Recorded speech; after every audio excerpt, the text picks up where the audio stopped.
खुलुमबाय बड'लेण्ड रादाब नायगिरि बयनिसिमबो फुंबिलिनि गोजोन हामलायथि बावहरबाय। दिनै 15 जुन 2025 इं मायथाइनि सानसेनि फान्जामुथियाव थानाय राशिफोरखौ फरायथिनो लाबाय। मेष राशि जिउआव सोमजिनाय जेंना जेंगोनाफोरा दुखु होगोन।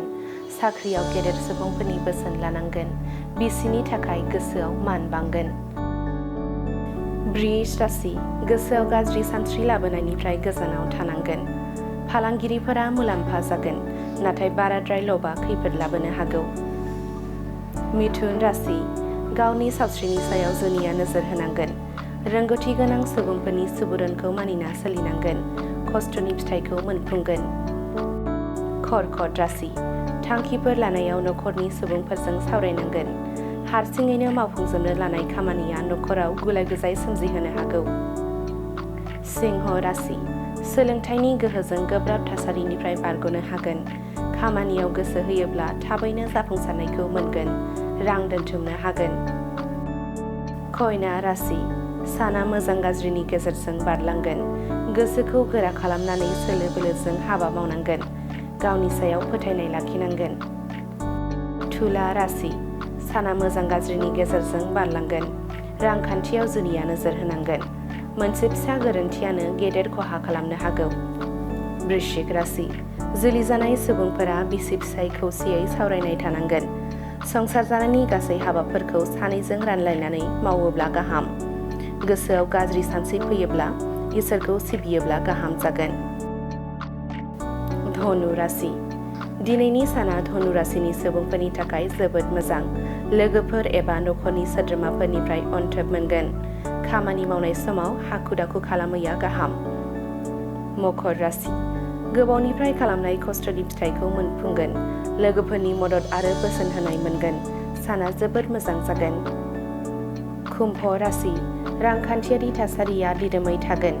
मावबाय थानाय खामानियाव नखरनि मदद होनाय मोनगोन। जौगासारनायखौ मोनफुंनो हागोन। मीन राशि गोदान फालांगि एबा हाबा जागायनायनि सिगां गेदेर गोलावनि बोसोन होनायखौ खोनासंनांगोन। साना बायदि गोमोथाव जाथायजों बुंफबनाय जागोन। दिनैनि राशि फरायथिनाया एसेनोसै।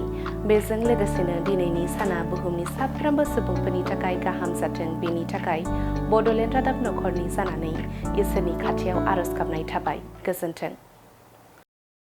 मोनसे गोजोनथाव रादाब क'क्राझार सहरनि साई मन्दिरनि साखाथियाव R&B र'ड वार्ड नम्बर 6 आव थानाय ब्रह्मानन्द ITI क'क्राझारा नोंथांमोननि थाखाय लानानै फैदों मोनसे सनानि खाबु।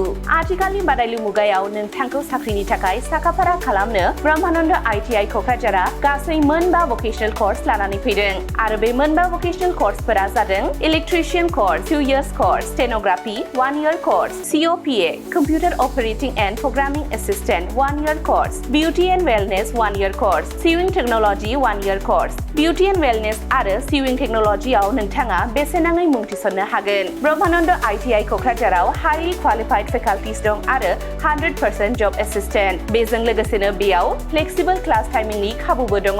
बेयाव CIPET, टुल गुवाहाटी बायदि नेशनेल इनस्टिट्युटफोराव एजुकेशनेल टुरनि थाखाय लानानै थाङो आरो रेलवे वर्कशप, बङाइगाव, APDCL बायदिफोराव इन्टार्नशिपनि थाखाय दैथायहरनाय जायो।